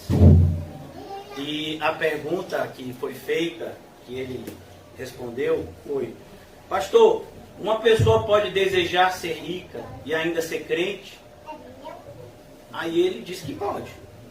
E justificou lá. Não, o problema, ele é muito persuasivo, viu? Cuidado. O problema não é você ter dinheiro. O problema é o dinheiro ter você. É o amor ao dinheiro que e ele tem toda uma preparação para falar. Você tem ideia, ele disse que aprendeu a pregar ouvindo os políticos pregando. Eu digo que referencial, viu? Ele disse que gosta muito de botar no canal, TV Senado, TV Câmara, que ele diz que tem deputados e senadores que tem um dom da oratória e ele acha aquilo bonito. E ele faz a mesma coisa. E ele disse, olhe, é o amor ao dinheiro que é a raiz de todos os males, e aí ele vai justificando que uma pessoa pode ser rica e que pode desejar ser rico e bem sucedido e ainda ser crente. E eu digo, meu Deus, mas ele não falou que aqueles... Abra comigo aqui rapidamente, para que você tenha certeza que ele está errado. Porque vai dizer, esse camarada tem pós-doutorado em teologia e esse pastor aí que não tem nem teologia está dizendo algo contra ele. Olha o que diz 1 Timóteo 6.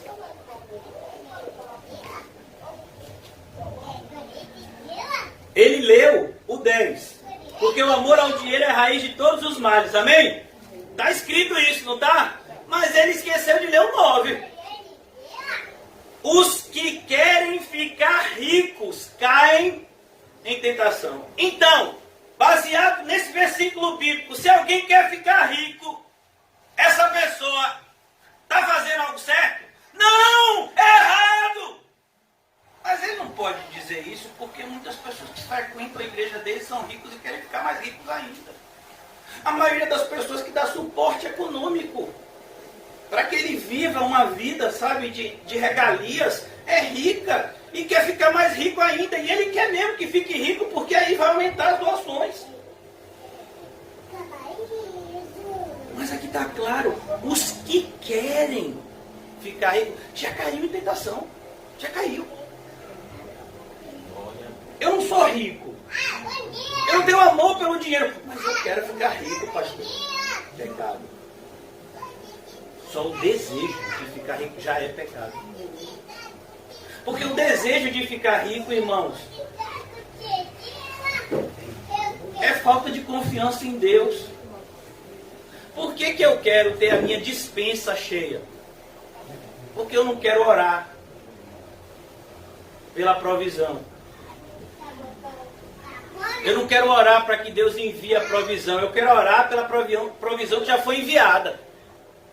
Então, quando a gente abre a geladeira e vê a geladeira cheia de iogurte, de leite, presunto, queijo, salsicha, pão, todo tipo de frutas e verduras. Quando a gente abre o armáriozinho que tem lá na geladeira e vê lá 5 kg de feijão, 5 kg de arroz, 5 kg de farinha, a gente vê, rapaz, tranquilo. Pelo menos esse mês, estou tranquilo. Olha, você vê, não precisa muito, irmão. Para a gente perder a nossa confiança em Deus, não precisa muito. Jesus ensinou a gente a orar pelo pão nosso de cada dia. A gente ora pela despensa cheia do mês.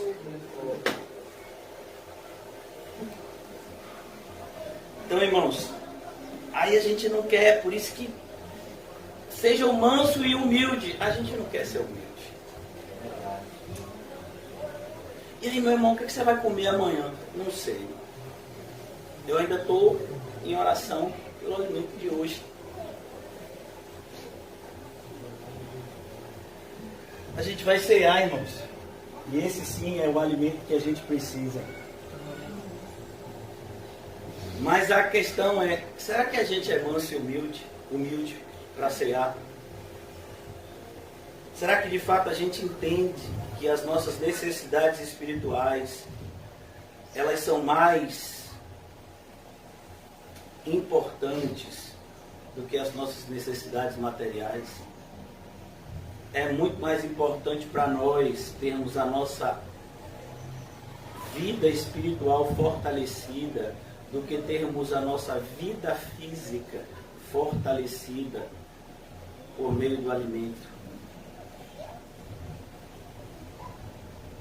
Será que de fato, irmãos, nós estamos nos tornando, à medida que ouvimos o Evangelho, mais humildes ou mais orgulhosos?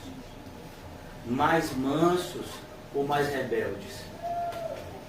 Não, eu li a Bíblia, não concordo com nada daquilo que ele ensinou. Como assim? O que está escrito? Então a gente tem que tomar cuidado, irmãos. É preciso ter ordem e decência na sua vida, mas principalmente na casa de Deus. Você precisa valorizar esse lugar, você precisa amar esse lugar, você precisa cuidar desse lugar. Deus vai cobrar isso de você.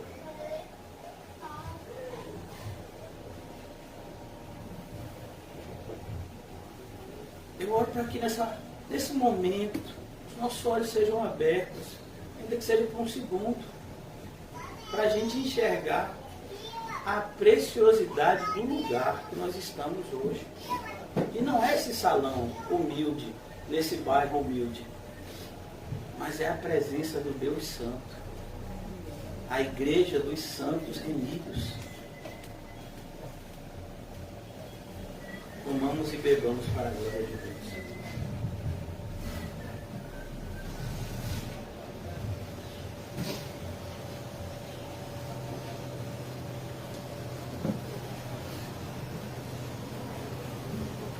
Ó Senhor Jesus, o Senhor sabe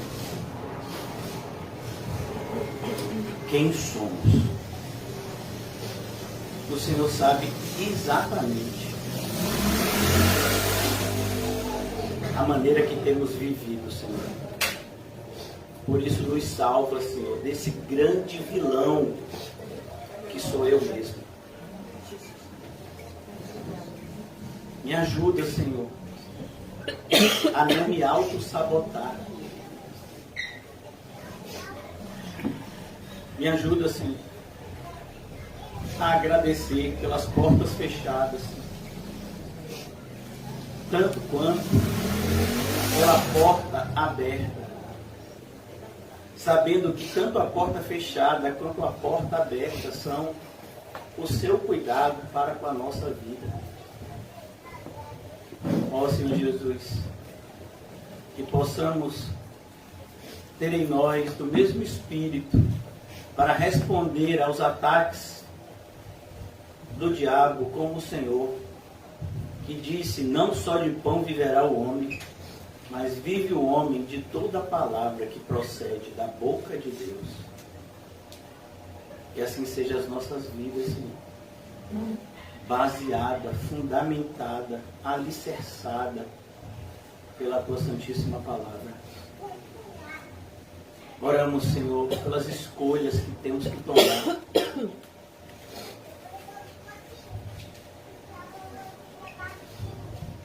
Que a Tua graça nos faça cada vez mais humildes E que antes de toda e qualquer escolha,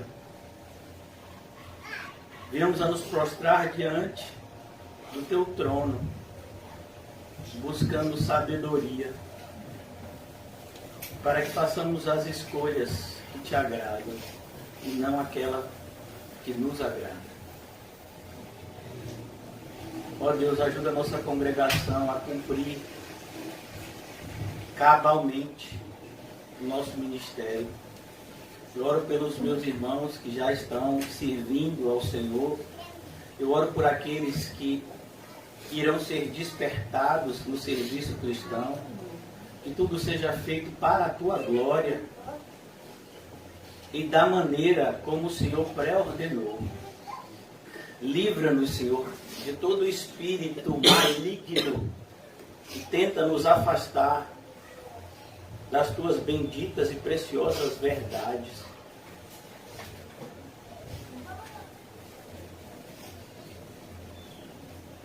Eu oro, Senhor, nessa manhã, pela nossa amada irmã Osana,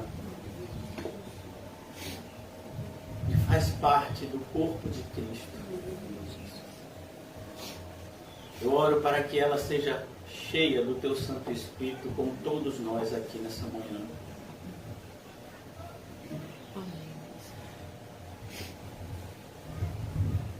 Que o Senhor nos use para a tua glória, Senhor. Pois qual utilidade teria a nossa vida se ela não fosse vivida para o Senhor? Dá-nos sabedoria para valorizar o tesouro precioso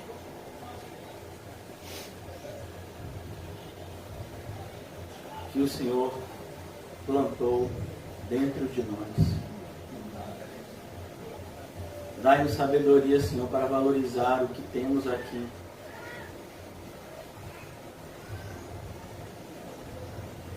Eu oro por aqueles que estão se afastando e afastados de Cristo. Que a semelhança do filho pródigo, eles possam enxergar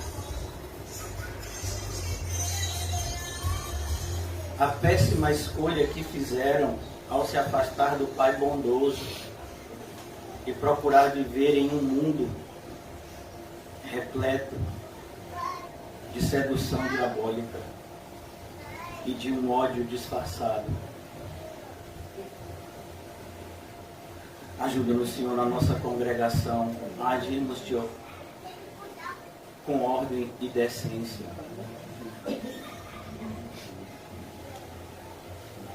Possamos prestar um serviço que agrade a Ti.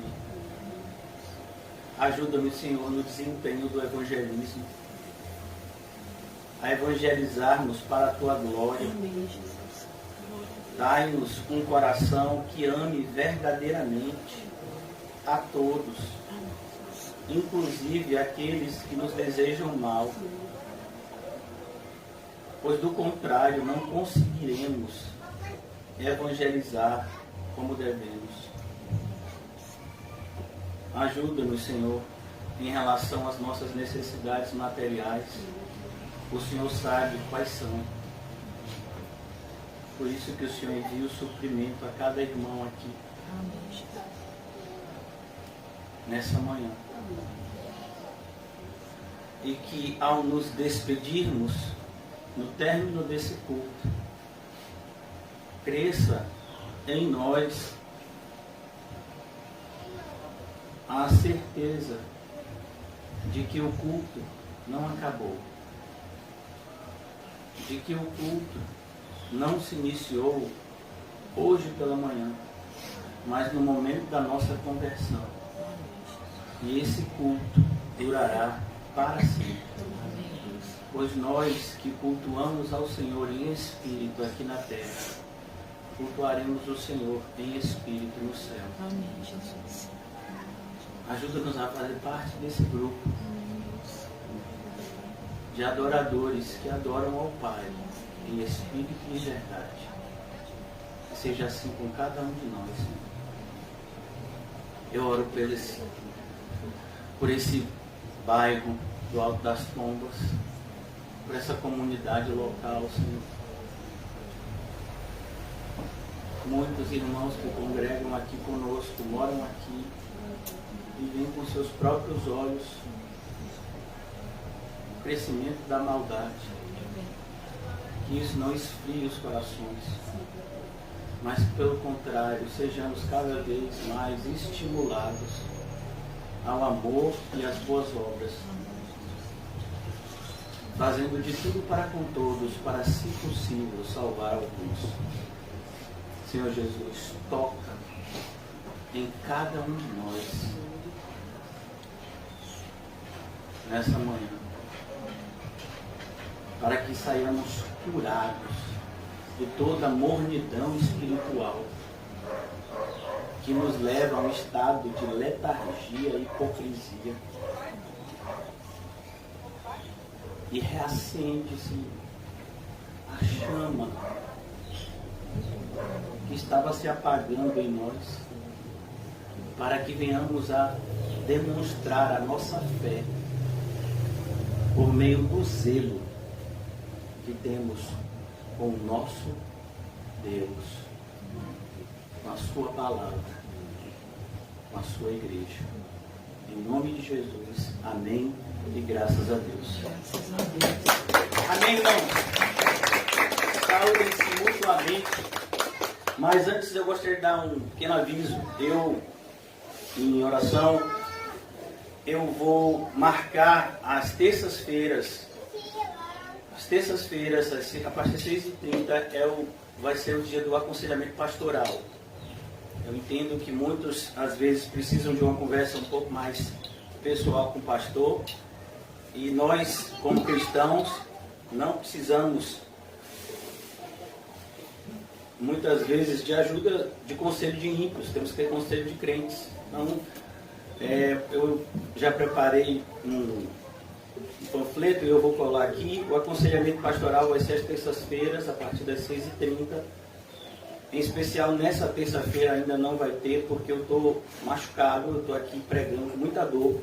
Eu tive uma lesão ontem, fui hospitalizado e estou tomando um medicamento, não posso me locomover muito.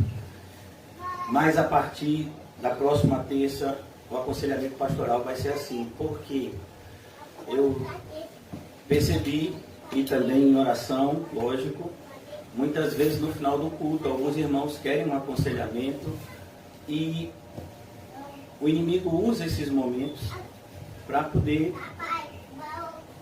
a gente não aconselhar como deveria. E na igreja, tudo que fazemos, como foi ensinado hoje, tem que ser feito por ordem e decência. Então, ao término do culto, nós temos o nosso momento de comunhão, onde nos confraternizamos. E é claro que você não está impedida ou impedido de conversar com o pastor. O pastor, antes de mais nada, é um irmão com todos vocês. Mas o aconselhamento pastoral é algo muito sério, para a gente tratar com a trivialidade de uma conversa pós-culto. Então, aqueles que se enxergarem, né, como necessitados de um aconselhamento pastoral, vocês têm o meu número, a gente marca pelo WhatsApp, pelo telefone, e terça-feira o culto é só às 7h30, eu vou estar aqui às 6h30, e se for preciso até antes disso eu estarei aqui, e a gente vai estar desempenhando, né, essa função que também faz parte do ofício pastoral para a edificação dos santos. Amém? Amém. Que o amor de Deus, o Pai, e as doces consolações do Espírito Santo, e a graça maravilhosa do nosso Senhor e Salvador Jesus Cristo, seja sempre conosco. Nós dizemos amém. Salve de palmas ao Senhor. E diga a si mesmo: tome cuidado com as suas escolhas, pois elas produzirão consequências.